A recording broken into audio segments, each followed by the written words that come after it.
Hello everyone and warmly welcome है दोस्तों आप सभी का आईएफएस के इस शानदार प्लेटफॉर्म के ऊपर। तो आप सभी के सामने एक कैंडिडेट है और उन कैंडिडेट की बात जो है आपके लिए बहुत ही शॉकिंग है, क्योंकि ये जो दोस्त है हमारे ये पढ़ रहे हैं बीटेक के लास्ट ईयर में। अब बीटेक का लास्ट ईयर को अगर हम कंसिडर करें तो ये ग्रेजुएशन के लास्ट ईयर में आता है। अब ग्रेजुएशन के लास्ट ईयर में भी बात करें या बीटेक के लास्ट ईयर में भी बात करें तो IIT JAM BT, GATE XL, GATE BT और नाउ सीएसआर नेट जैसी एग्जाम्स में एक बेहतरीन रैंक के साथ इन्होंने क्वालिफिकेशन किया है। अब ये जो जर्नी है इतने कम उम्र में इतने सारे एग्जाम्स के क्वालिफिकेशन की, ये जो शानदार रही होगी, तो इनको क्या बेनिफिट हुआ, किस तरीके से इन्होंने इन सारे एग्जाम्स में क्वालिफाई किया, तो देखते हैं जानते हैं उनसे ही उनकी ही जर्नी को। तो हेलो दोस्त, तो थोड़ा अपने बारे में बताइए हमें। तो मेरा नाम हर्षित है। मैं बेसिकली यूपी से बिलोंग करता हूँ, ग्रेटर नोएडा से। एंड मेरी बीटेक बायोटेक्नोलॉजी परस्यू कर रहा हूँ डॉक्टर राजेंद्र प्रसाद से दिल्ली यूनिवर्सिटी। मेरा फाइनल ईयर चल रहा है 8th सेमेस्टर। तो लास्ट ईयर ही मैंने सबसे कंसल्ट करके मेरे को बोला गया था कि आप CSIR की प्रिपरेशन करो। सो उसी के रिलेटेड था थोड़ा, तो मैंने काफी लोगों से अपने सीनियर से कंसल्ट किया था कि मुझे क्या जैसे कहाँ से प्रिपरेशन करनी चाहिए, क्योंकि वो फ्लू रहता था। एक्चुअली मैंने नीट भी क्वालिफाई किया था sir, but due to some personal issues मैं ज्वाइन नहीं कर पाया था। सो मैंने यहाँ पे एडमिशन लिया था ICR के थ्रू। तो मैं इस फील्ड के रिलेटेड बायोटेक्नोलॉजी में थोड़ा क्लूलेस था स्टार्टिंग से। तो मैंने थोड़े सीनियर को कंसल्ट करा, तो उन्होंने मुझे डायरेक्शन दी कि आप CSIR के लिए ऑप्ट करो। CSIR well known well renowned exam है, अगर आप इसमें डालोगे तो शायद आगे बढ़ स्कोप है। तो फिर मैंने पूछा कि मैं उसकी प्रिपरेशन कहाँ से करूँ। मेरे पास दूर रहता सर, किसी ने कोई बुक्स रेफर कर दी, लेक्चर पढ़ लो, ये कर लो, बट वो सब जैसे मैं नीट की प्रिपरेशन कर चुका था, तो मुझे इस चीज का आइडिया था कि पढ़ने को तो इस दुनिया में बहुत कुछ है, आप जितना ही पढ़ लोगे पूरी जिंदगी पढ़ सकते हो, तब भी कम रह जाएगा। तो मेरे को एक ऐसी डायरेक्शन चाहिए थी कि यहाँ पे मेरे को प्रिसाइज मटेरियल्स वगैरह प्रोवाइड हो जाए। तो मुझे किसी ने CSIR के लिए IFAS का कोर्स कंसल्ट किया, तो मैंने लास्ट ईयर जनवरी में कोर्स किया था IFAS का 1 साल वाला। तो उससे मैंने प्रिपरेशन की और साइड बाय साइड मेरी चलती थी। अब मेरा बीटेक का भी लास्ट ईयर है, तो मेरा रिसर्च वर्क भी साथ रहता था। तो बहुत स्टार्टिंग में तो बड़ा इश्यू हुआ मेरे को साथ में वो वर्क करने के दोनों चीजों को, बट इन दी एंड थोड़ा बहुत मैनेज करके टाइम निकाल के कैसे कैसे करके वो हो जाता था। और सबसे अच्छी बात ये थी कि कुछ मेरे फेवरेट टीचर थे, कैलाश सर का बायोकेमिस्ट्री का भी मॉड्यूल था और वो फैबुलस था। मैं बहुत बहुत किताबें मैंने ट्राई करी थी, काफी जगह ट्राई करे थे, बट सर ने जिस वे में समझाया था वो मेरे लिए बहुत ही अच्छा रहा। तो उसी चीज से मेरे को थोड़ा इंटरेस्ट भी डेवलप हुआ फील्ड में। फिर मैंने रिसर्च वर्क भी अपना चालू किया। तो अभी बाकी में देखो तो मैंने गेट के एग्जाम IIT जैम के लिए एज सच मैंने कोई कोर्स नहीं दिया, ना मैंने कोई स्पेसिफिक टारगेटेड प्रिपरेशन करी। CSIR वो तो ओनली देखना है। तो फिर जब मैंने CSIR के लिए प्रिपेयर किया तो बाकी सारे एग्जाम्स के खुद ही क्वालिफाई होते चले गए। मेरा फाइनल ईयर है, तो जैसे कि बीटेक के बाद हम LS के लिए तो क्वालिफाई नहीं करते, बट JRF और PhD के लिए क्वालिफाई कर सकते हैं। सो JRF मेरा निकला मेरी AR-165। तो ये बात है मेरा। चलिए, चलो, बहुत कॉन्ग्रेचुलेशंस हर्षित आपको मेरी तरफ से, पूरे आईएफएस फैमिली की तरफ से।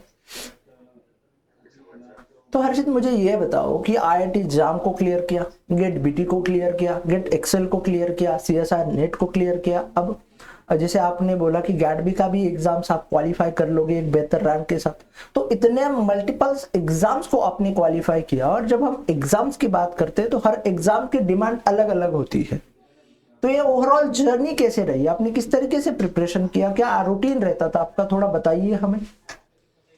सर एक्चुअली मैंने जब सारे एग्जाम्स को एक बार गो थ्रू किया था, मेरे को कुछ टॉपिक्स ऐसे थे, कुछ ऐसे थी जो सब में कॉमन रह जाती है, जैसे बायोकेमिस्ट्री हो गई, मॉलिक्यूलर बायोलॉजी हो गई, नेचुरल एप्टीट्यूड हो गया, मेथड बायोलॉजी पैटर्न।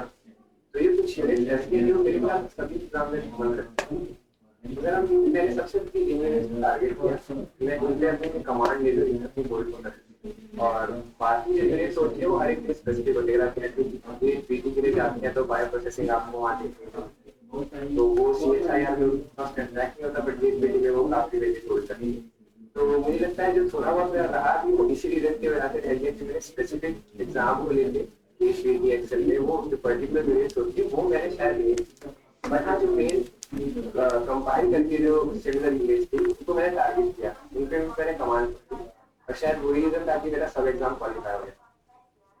ओके, अब मुझे ये बताओ कि कितने यूनिट्स के लिए टारगेट किया था CSIR नेट की प्रिपरेशंस में? कितने यूनिट्स को टारगेट किया था CSIR नेट प्रिपरेशंस के लिए? सर मैंने, क्योंकि मेरा अभी एग्रीकल्चर वाली चल रही है तो मैंने प्लांट की साइड के लिए तो सारी कंप्लीट कर दी, और मैंने एनिमल फिजियोलॉजी और डेवलपमेंटल में करके गया था मैं सारी, जबकि वो थोड़ा एनिमल पोर्शंस में ज़्यादा आ जाता है, तो मुझे उसके लिए स्पेसिफिक टाइम और डेडिकेट करना पड़ता, और इतना टाइम मेरे पास था नहीं, तो मैंने प्लांट का इतना पोर्शन था उसको ऑलरेडी थोड़ी मेरी कमांड थी, तो मैंने वो भी सारी अपनी थी, और जो बेसिकली मेन की बायोकेमिस्ट्री मॉलिक्यूलर बायोलॉजी, तो अराउंड 13 जिससे मुझे याद है कि शायद 9 to 10 मिनट्स पे कमांड लेके गया था पूरा एग्जाम। ओके, तो 9 to 10 यूनिट्स पे ऊपर आपकी कमांड थी। अब मुझे ये बताइए कि आपको सबसे इजीएस्ट यूनिट कौन सी लगी? सर बायोकेमिस्ट्री, लेकिन मैक्सिमम मार्क्स स्कोरिंग उसी में ही है। बायोकेमिस्ट्री एक ऐसी यूनिट थी जिसने मुझे सारे एग्जाम्स पास कराए। ओके, इसके पीछे कोई रीजंस? सर बायोकेमिस्ट्री तो मेरे सब एग्जाम में अच्छा आता है, बायोकेमिस्ट्री स्टेट में सबसे ज्यादा डिमांडिंग सब्जेक्ट है, आप कोई भी फील आउट करते हो तो बायोकेमिस्ट्री आपको आनी चाहिए, वो बेसिक है, तो जब आप उसको एक बार ग्रैप कर लोगे, biochemistry and molecular biology, transcription translation, ये जो कैरियर आप किसी भी फील्ड में जाओगे तो वो आनी ही आनी, तो ये दो यूनिट मुझे लगता है कि ऐसी है कि हर एग्जाम में अच्छा खासा वेटेज स्कोर करती है, और आपको बहुत सारी चीजें जब आप पार्ट के लिए पढ़ोगे तो इस यूनिट से रिलेट करने को मैंने सबसे पहले यही दो यूनिट बताए। ओके, और आपको सबसे हार्ड यूनिट कौन सी लगी फिर? सबसे हार्ड यूनिट अगर मैं कहूँ तो मुझे इकोलॉजी में मुझे थोड़ा सा लगा, क्योंकि इकोलॉजी में याद करने का पार्ट, इसमें एग्जाम्पल्स थोड़े याद करने थे, और जैसे कि मैंने आपको बोला कि मेरे पास टाइम की सबसे ज्यादा कमी थी, तो कोई भी ऐसी चीज जो एक बार समझ के टेक्निकली मेरे दिमाग से नहीं कर पाऊंगा और उसको मुझे याद ही रखना पड़ेगा, रिपीट करना पड़ेगा, तो वो मेरे लिए डिफिकल्ट पार्ट था। तो मुझे लगता है इकोलॉजी मेरे लिए थोड़ा डिफिकल्ट पार्ट था, क्योंकि उसमें सारी चीजें याद ही करने वाली। तो मुझे ये बताइए कि इन मल्टीपल एग्जाम्स को क्वालिफिकेशन करने के लिए आपका क्या मोटिवेशन रहा, और आपने इन सब एग्जाम्स को क्यों चुना? पहली बात तो ये है। सर एग्जाम्स एक्चुअली मैंने ये सारे इसलिए ऑप्ट करे थे क्योंकि मेरे तो सर मेरा CSIR ही, बट मैं चाहता था कि मेरा CV ऐसा बिल्ड हो जाए कहीं अप्लाई करूँ, कोई डिनाई ना कर पाए मेरे को लेने से कहीं पे भी। सो मेरा पर्पस और मोटो यही था, मैं अपने यहाँ पे भी फाइनल ईयर में हूँ तो अपने प्रोफेसर से मैं हर बार क्वेश्चन करता रहता हूँ, मेरे पेपर की करवा से वो रीजन थी कि मैं कैसा CV बिल्ड करना चाह रहा था, कहीं भी एडमिशन के लिए अप्लाई करूँ तो डिनाई ना करूँ, तो यही मेरा मेन पर्पस था सब एग्जाम को सब में पार्टिसिपेट करने का, उसको क्वालिफाई करने का। मैं AIR 1 या 2 की में इससे नहीं जाता था सर, बट मैं चाहता था कि मेरा मेन मोटो CSIR रहे, वही है, बाकी एग्जाम्स मेरा उसको सपोर्ट करें, तो उसी में आउट उसी डायरेक्शन को लेके मैं आगे बढ़ता था, और इसी भी मेरे काफी सारे एग्जाम्स क्वालिफाई किए और उनमें ऐसा करके। ओके, तो मुझे ये बताइए, अब आपको ऐसी तीन कौन सी चीजें लगती है, या तीन चीजें ऐसी क्या बताना चाहोगे कि जिसकी वजह से आपने इतने मल्टीपल एग्जाम्स को क्वालिफाई कर लिया है?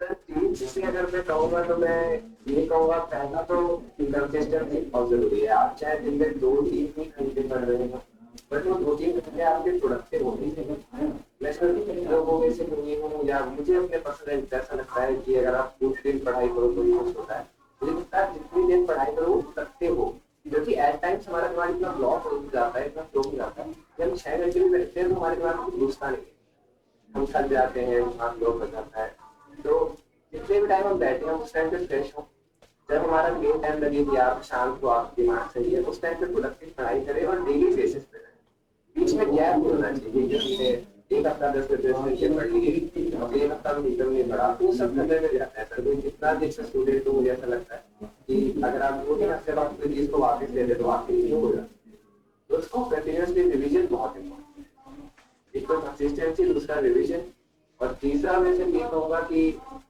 पैनिक नहीं होना।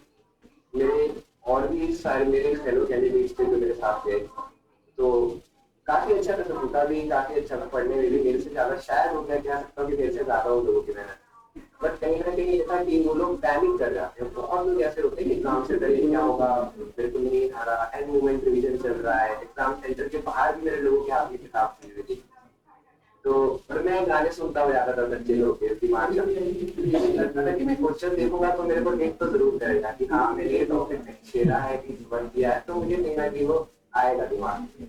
बट लोग इतना पैनिक हो जाते हैं और वहां जाके वो सब जम्बल हो जाते हैं। ये सबसे मेजर इशू मैंने देखा है सर, कि लोग पूरे पूरे साल पढ़ते हैं बट पैनिक होने के कारण तो एक्सपेक्टेशंस अपनी नहीं रखते। हम एक्सपेक्टेशंस रखते हैं कि हाँ मेरे को इतना करना ही है, वहाँ हम कुछ गड़बड़ता है। ओके, बहुत सही बताया आपने, बहुत सही तरीके से समझाया। और उसी के साथ साथ आगे का क्या सोच रहे हो अब आप? सर अभी मैं पीएचडी के लिए ऑप्ट करना चाहूँगा, तो मैं पीएचडी को भी लेके चल रहा हूँ सर। थोड़ा एक मेरा सीन था निकालने का मोटिव भी ये था कि अब थोड़ा मुझे लगा था कि अब बस हो गया, घर से थोड़ा इंडिपेंडेंट होना है फाइनेंशियली, अब कब घर वालों का ये वाली मेंटालिटी एक बार आ जाती है दिमाग में, तो इससे आपको बहुत मोटिवेशन मिलती है।